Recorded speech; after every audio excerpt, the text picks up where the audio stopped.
सिद्धार्थ के मन में कभी भी राजवंश को लेकर या अधिक धन को लेकर लालच नहीं रहा, जबकि उनका बचपन भी बहुत अच्छा गुजरा। महाराज शुद्धोधन ने उनके लिए एक अलग बहुत बड़ा बगीचा लगवा रखा था। उसी बगीचे में वे एक दिन टहल रहे थे। इतने में आकाश से हंस पक्षी चीखता हुआ गिर पड़ा। राजकुमार सिद्धार्थ ने दौड़कर उस पक्षी को लिया। किसी ने हंस को बाण से मारा था। वह बाण अब भी हंस के शरीर में चुभा हुआ था। कुमार सिद्धार्थ ने पक्षी के शरीर से बाण निकाला और यह देखने के लिए कि शरीर से बाण चुभता है तो कैसा लगता है, उस बाण को अपने दाहिने हाथ से बाहीं बाजू में चुभाया। बाण चुभते ही राजकुमार के नेत्रों से टप टप आंसू गिरने लगे। उन्हें अपनी पीड़ा का ध्यान नहीं था, तो बेचारे पक्षी को कितनी पीड़ा हो रही होगी, ये सोचकर कि वो रो पड़े। कुमार सिद्धार्थ ने हंस की घाव धोए, उसकी घाव पर पत्तियों का रस निचोड़ा और उसे गोद में लेकर प्यार से सहलाने लगे। इतने में दूसरे कुमार देवदंत का स्वर सुनाई पड़ा। मेरा हंस यहाँ गिरा है क्या? राजकुमार देवदंत सिद्धार्थ कुमार के चचेरे भाई थे। वे बड़े कठोर स्वभाव के थे। शिकार करने में उन्हें आनंद आता था। हंस को उन्होंने ही बाण से मारा था। सिद्धार्थ कुमार की गोद में हंस को देखकर वे वहां दौड़े आए और बोले, ये हंस तो मेरा है, मुझे दे दो। तुमने इसे पाला है? मैंने इसे बाण से मारा है, वो देखो मेरा बाण पड़ा है। तुमने इसे बाण मारा है? बेचारे निरपराध पक्षी को तुमने क्यों बाण मारा? बाण चुभने से बड़ी पीड़ा होती है। ये मैंने अपनी भुजा में बाण चुभाकर देखा है। मैं हंस तुम्हें नहीं दूंगा। ये जब अच्छा हो जाएगा मैं इसे उड़ जाने के लिए छोड़ दूंगा। कुमार देवदंत इतने सीधे नहीं थे। वे हंस के लिए झगड़ने लगे। बात महाराज शुद्धोधन के पास गई। महाराज ने दोनों राजकुमारों की बात सुनी। तुम हंस को मार सकते हो? आप उसे मुझे दे दीजिए, मैं अभी उसे मार देता हूँ। तुम फिर उसे जीवित भी कर दोगे? मरा प्राणी कहीं फिर जीवित होता है? शिकार का ये नियम ठीक है कि जो जिस पशु पक्षी को मारे उस पर उसका अधिकार होता है। यदि हंस मर गया तो उस पर तुम्हारा अधिकार होता, लेकिन मरते प्राणी को जो जीवन दान दे उसका उस प्राणी पर उससे अधिक अधिकार होता है जिसने कि उसे मारा हो। सिद्धार्थ ने हंस को मरने से बचाया है, अतः हंस सिद्धार्थ का है। कुमार सिद्धार्थ हंस को ले गए। जब हंस का घाव अच्छा हो गया तब उसे उन्होंने उड़ा दिया।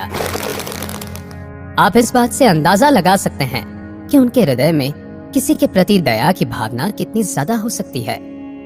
वक्त बीतता गया और इधर 16 वर्ष की आयु में राजा ने सिद्धार्थ के विवाह करने का फैसला लिया और इधर दंडपाणी नाम का एक शाक्य था। दरअसल दंडपाणी की पत्नी पमिता राजा शुद्धोधन की छोटी बहन थी। यशोधरा उसकी लड़की थी। वो अपनी सुंदरता और शालीनता के लिए प्रसिद्ध थी।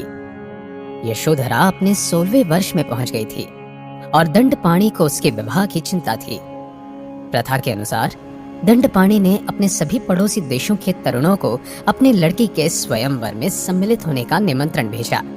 सिद्धार्थ गौतम के नाम भी एक निमंत्रण भेजा गया था। सिद्धार्थ गौतम का भी 16वां वर्ष पूरा हो चुका था। उसके माता पिता भी उसकी शादी के लिए वैसे ही चिंतित थे। महाराज शुद्धोधन ने सिद्धार्थ को अपने पास बुलाया और कहा, मैं चाहता हूँ कि तुम इस स्वयंवर में जाओ और भाग लो। मुझे और तुम्हारी माता गौतमी को तुम्हारे विवाह की चिंता है और हम यही चाहते हैं कि तुम यशोधरा से विवाह कर लो। जी पिताजी, जैसा आपको ठीक लगे, मैं आपकी इच्छा का पालन करूंगा। हाँ, और वो तो फिर तुम्हारी बुआ की ही बेटी है। पुत्र, मुझे तुम पर गर्व है और मैं तुम्हें हमेशा खुश देखना चाहता हूँ। सिद्धार्थ, मैंने हमेशा तुम्हें अपने पुत्र समान समझा है और अब तुम्हारा समय है पुत्र, अपने जीवन के इस बड़े फैसले की ओर बढ़ो। जी माँ, मैं ऐसा ही करूंगा। आप दोनों ने कभी मुझे किसी चीज की कमी होने नहीं दी है। मैं आपकी बात जरूर रखूंगा। सिद्धार्थ बचपन से ही पिता की बात पर बहुत अमल करता था। उसके पिता उसके लिए भगवान समान थे। उसने अपने पिता की बात को स्वीकार किया। उसने अपने माता पिता का कहना माना। आए हुए तरुणों में से यशोधरा ने सिद्धार्थ गौतम को ही चुना। यशोधरा के पिता दंडपाणि कुछ खास खुश नहीं थे। उसे उन दोनों की दाम्पत्य जीवन की सफलता में संदेह था। दंडपाणि पहले से ही जानता था कि सिद्धार्थ आगे चलकर साधु बन जाएगा। उसे लगता था कि सिद्धार्थ को तो साधु संतों की संगति ही अच्छी लगती है। उसे तो एकांत प्रिय है। वह एक अच्छा पति कैसे बनेगा? तुम नहीं जानती हो यशोधरा, तुम्हारा फैसला गलत भी हो सकता है और ये व्यक्ति आगे चलकर साधु सन्यासी बन जाएगा। तब तुम्हें पता चलेगा कि तुमने कितना गलत व्यक्ति चुना है। यशोधरा सिद्धार्थ गौतम के अलावा और किसी दूसरे से विवाह नहीं करना चाहती थी। उसने अपने पिता से पूछा, क्या साधु संतों की संगति को अच्छा समझना अपराध है? मैंने कब कहा कि ये अपराध है? बल्कि मैं तो सन्यासियों का सम्मान करता हूँ, किंतु वो राजा के बेटे होते हुए ऐसा करेंगे, क्या तुम खुश रह पाओगी? दोनों में काफी देर तक बातचीत होती रही। मेरे ख्याल से अब आपको राजी हो जाना चाहिए, क्योंकि यशोधरा किसी की बात नहीं मानेगी। ठीक है, अगर मेरी बेटी इसी में खुश है तो मैं क्या कर सकता हूँ? यशोधरा की माँ को जब मालूम हुआ कि यशोधरा सिद्धार्थ गौतम के अतिरिक्त और किसी दूसरे से विवाह नहीं करना चाहती है, उन्होंने दंडपाणि से कहा कि उसे राजी हो जाना चाहिए। दंडपाणि राजी हो गया। इधर गौतम के प्रतिद्वंद्वी निराश ही नहीं हुए, बल्कि उन्हें लगता था कि उनका अपमान हो गया था। कुछ समय तो वो चुप रहे। उनका विश्वास था कि दंडपाणि यशोधरा को गौतम का चुनाव ही नहीं करने देगा।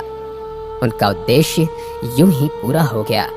लेकिन जब उन्होंने देखा कि दंडपाणि असफल हो रहा है, लक्ष्यवेध की एक परीक्षा होनी ही चाहिए। फिर वहां सभी आपस में बात करने लगे। कम से कम उनके प्रति न्याय करने के लिए ही यशोधरा को अपना वर चुनने के पहले किसी न किसी तरह से सबकी परीक्षा लेती। दंडपाणि जी, हम सभी यहाँ आपके निमंत्रण के बाद ही आए हैं। आप इस तरह अपमान नहीं कर सकते। हम किसी से कम नहीं हैं। हमें अपनी काबिलियत दिखाने का अवसर तो चाहिए ही। वैसे तो मेरी बेटी यशोधरा ने गौतम को चुन ही लिया है, लेकिन आप सबकी बात रखने के लिए हम ये परीक्षा कर ही लेते हैं। मालिक, अगर आपने इस प्रतियोगिता के लिए हाँ नहीं भरी तो लोग आपको कमजोर समझेंगे और ये आपके परिवार के लिए बहुत लज्जा का विषय बन जाएगा। पर यशोधरा ने तो मुझे पसंद कर लिया है ना, तो इसकी जरूरत तो नहीं है। हाँ, इसलिए तो यशोधरा ने आपको पसंद कर लिया है। और आप भी अगर यशोधरा से विवाह करना चाहते हैं तो ये बहुत जरूरी है। ऐसा नहीं लगना चाहिए कि यशोधरा का विवाह किसी कमजोर व्यक्ति से हो गया है। आप अपने कुल की प्रतिष्ठा को और बढ़ा सकते हो। तुम जो कह रहे हो मैं भली भांति समझ गया हूँ। चलो ठीक है, मैं इसके लिए तैयार हूँ। सिद्धार्थ गौतम के मन पर इस तर्क का बड़ा असर पड़ा। उसने उस परीक्षण में सम्मिलित होना स्वीकार किया। परीक्षण शुरू हुआ। हर प्रतिद्वंद्वी ने अपना अपना कौशल दिखाया। सबके अंत में गौतम की बारी थी, किंतु उसी का लक्ष्य भेद सर्वश्रेष्ठ सिद्ध हुआ। इसके बाद विवाह हुआ। शुद्धोदन और दंडपाणि दोनों को बड़ी प्रसन्नता थी। इसी प्रकार यशोधरा और महाप्रजापति भी बड़े प्रसन्न थे। विवाह के बाद सिद्धार्थ जिस तरह से यशोधरा के प्रेम में डूबे, उससे उनके परिवार की चिंता दूर होने लगी। लेकिन कब तक? राजा शुद्धोधन ने महल के आसपास से हर उस चीज को निकाल फेंका जिससे कभी भी राजा सिद्धार्थ को कोई समस्या ना आए। राजा के आदेश पर महल से ऐसी सभी व्यक्तियों को हटा दिया जिनसे सिद्धार्थ को कोई लगाव या दया की भावना आ जाए। एक दिन सिद्धार्थ ने अपने साथी छंदक से राज्य में घूमने की इच्छा जाहिर की, तो उन्होंने ये बात महाराज तक पहुंचाई। अब बात यहाँ पर आती है कि क्या महाराज सिद्धार्थ को महल से बाहर जाने की अनुमति देंगे? क्या कभी वह ये चाहेंगे कि राज्य के दीन, दुर्बल या किसी ऐसे व्यक्ति पर सिद्धार्थ की नजर पड़े? और अगर सच में ऋषि मुनि की बात सच साबित हो गई तो